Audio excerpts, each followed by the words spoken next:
Welcome everyone to this week's edition of the Cheat Meal presented by DeepFriedDraft.com. My name is Brian Bosarge. We're going to quickly go over the 12 games that we covered this past weekend. Then we're going to preview the 11 games we have coming up this weekend, plus go over some other news and notes. We're going to start with Florida International in Maryland from last Friday.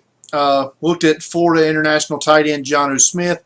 He's had a very productive career. He's had 35 straight games with a catch, but I don't think he possesses the size to be a true tight end at the NFL level. Central Michigan and Oklahoma State was a very, very fun game. You've probably all by now seen the controversial ending to the game. I liked Central Michigan quarterback Cooper Rush. He's got a nice arm, throws his wide receivers open. You can see him go through his progressions. I really like that. A guy who jumped out to me was their junior tight end, number 83, Tyler Conklin, 6'4", 240, former basketball player, good hands, great body control. He has a big catch radius. Came up in big spots for him. And so I like that. Oklahoma State senior safety Jordan Stearns, very impressive tackler, showed impressive cover skills during the game. Cincinnati-Purdue was another game we watched. Linebacker Mike Tyson, number 5, senior, probably going to be a safety at the next level. Probably going to be that hybrid linebacker safety that a lot of teams are starting to covet now. You've seen the Rams do it with Mark Barron. The Cardinals started it with Deone Bucannon. He had 3 interceptions in this game. Purdue, number 7, their wide receiver D'Angelo Yancey, very productive, good speed. Alabama, Western Kentucky. Alabama's offense looked out of sync for the most part, but they still won going away. Was impressed by the production of Western Kentucky senior receiver number 2, Taywan Taylor. He had 6 catches, 110 yards in the first half. Very impressive against that defense. East Carolina, NC State was another game that had a good finish. Isaiah Jones, big day for the Pirates in the win. I didn't know this until today. He's the son of former East Carolina linebacker Robert Jones, who had a long career with the Cowboys in the NFL. Also, like I said, played at East Carolina. NC State cornerback Jack Tocho, senior, 6'1", 196, very tall, lean cornerback. He's not in the first or second tier, but he's the kind of type of corner that you see that teams like Seattle and what's becoming their offshoots now in Jacksonville and Atlanta, they like to grab those guys in the 5th or 6th round. I added another, like a bonus game late. Watched Eastern Washington, North Dakota State. Cooper Kupp, the wide receiver for Eastern Washington, he is for real. He is tall, great hands, athletic, huge catch radius. He's a guy, despite being from the FCS level, probably could get into the top 100 conversation.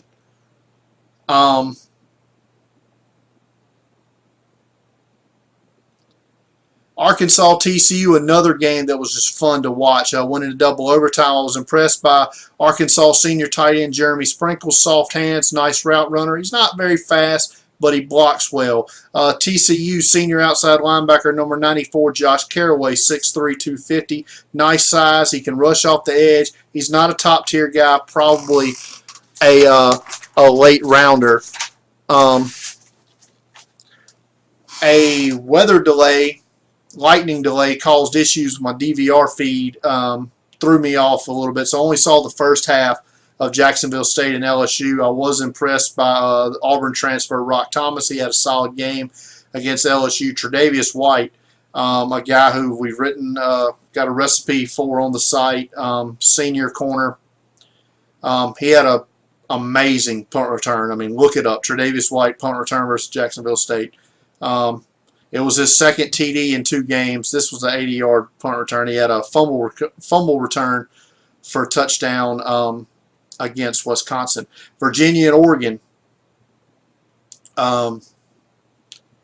It's going to take Bronco Mendenhall, who came over from BYU. It's going to take some time to build up Virginia. Their talent level's not high.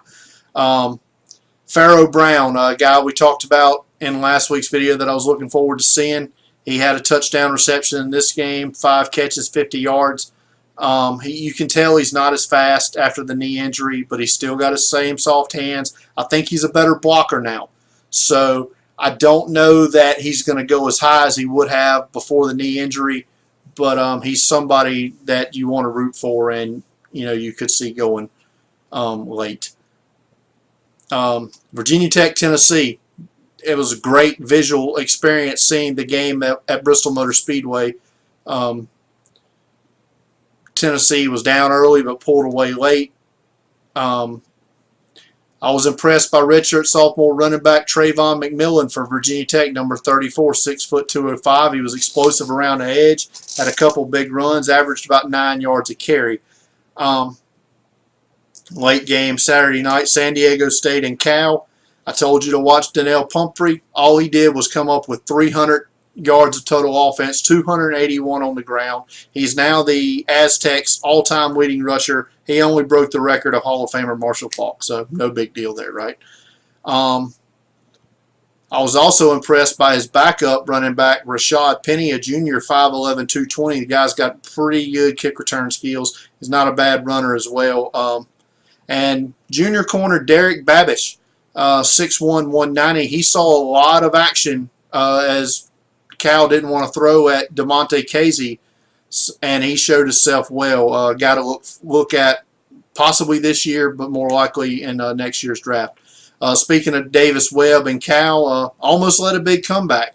At the end, Davis Webb threw for 522 yards, 5 touchdowns, but 3 interceptions probably cost him a chance to win the game.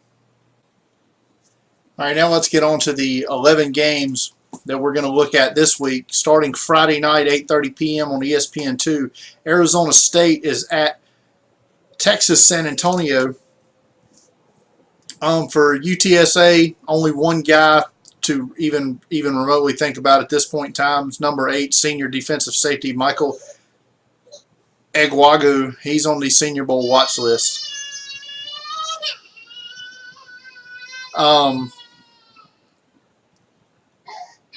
For Arizona State, you're looking at number 9 junior running back Kalen Ballage.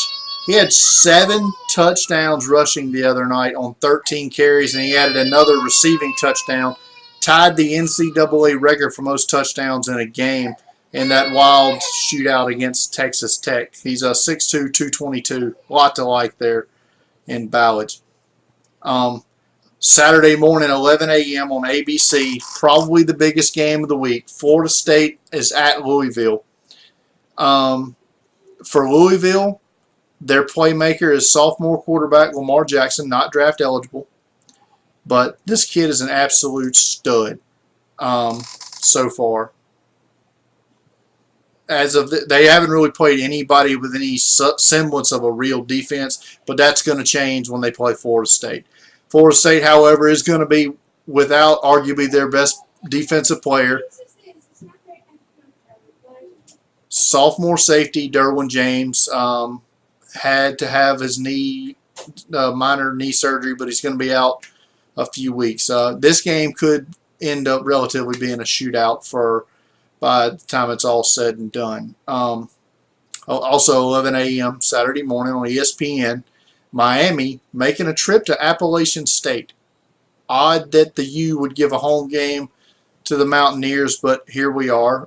For Miami, it's going to be our first look this season at my number 2 current ranked quarterback, Brad Kaya. He's a junior. Miami's really strong up the middle in their offensive line. You got junior guard tackle Casey McDermott, junior center Nick Linder, and senior guard Danny Isadora.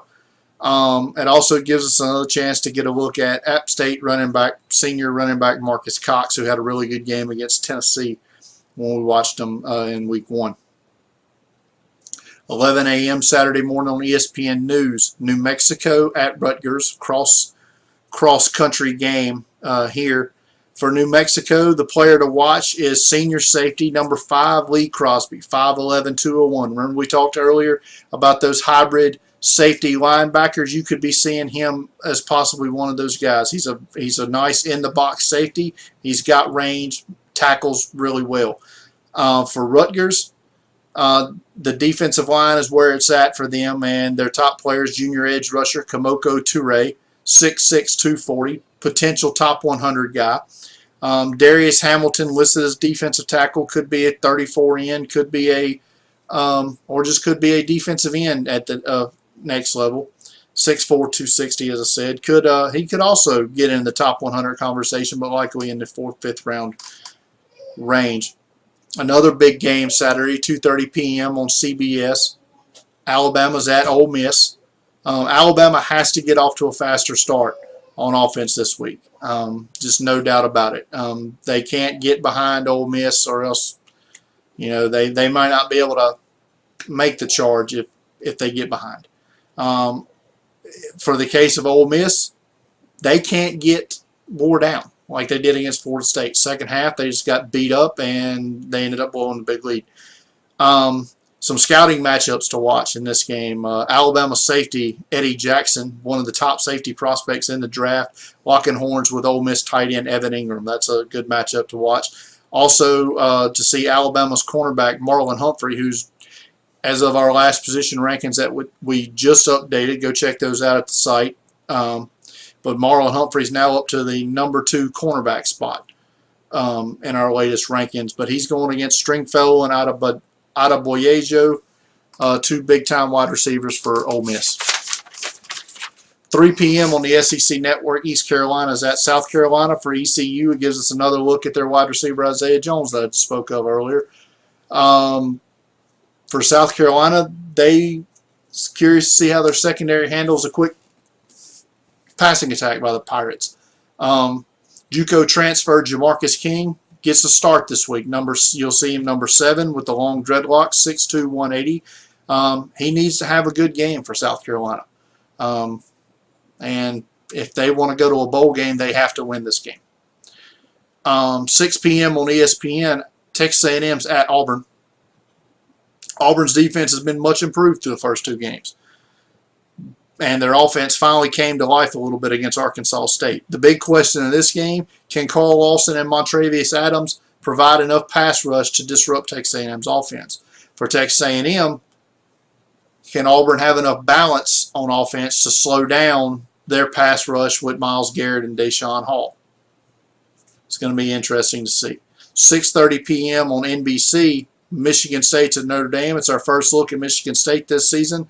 And their stud defensive tackle, junior Malik McDowell, 6'6", 285, one of the best defensive line prospects in the 2017 draft. For Notre Dame, I'm continued by the fascination and emergence of redshirt sophomore quarterback Deshaun Kaiser. Read something earlier today. There are some NFL scouts that think this kid's going to be the number 1 pick in the draft. I currently don't have him ranked because I'm not sure that he's going to come out early. If he were to come out early, I'll have enough to go on to probably rank him pretty high. But we shall see. 6:30 p.m. on the SEC Network's alternate channel, Texas State at Arkansas. The only reason I'm watching this game, and I'll also watch Texas State next week when they play Houston, is their senior quarterback Tyler Jones. I've heard a lot of buzz on this kid as he's a legit quarterback prospect in the 2017 draft, 6'2", 197. I've never seen him play.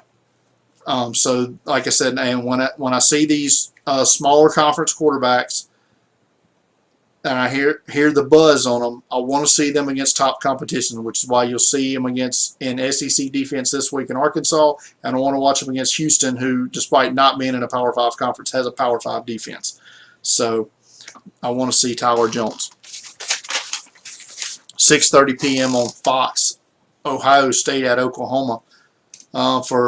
This is my first thorough look at Ohio State inside linebacker Raekwon McMillan.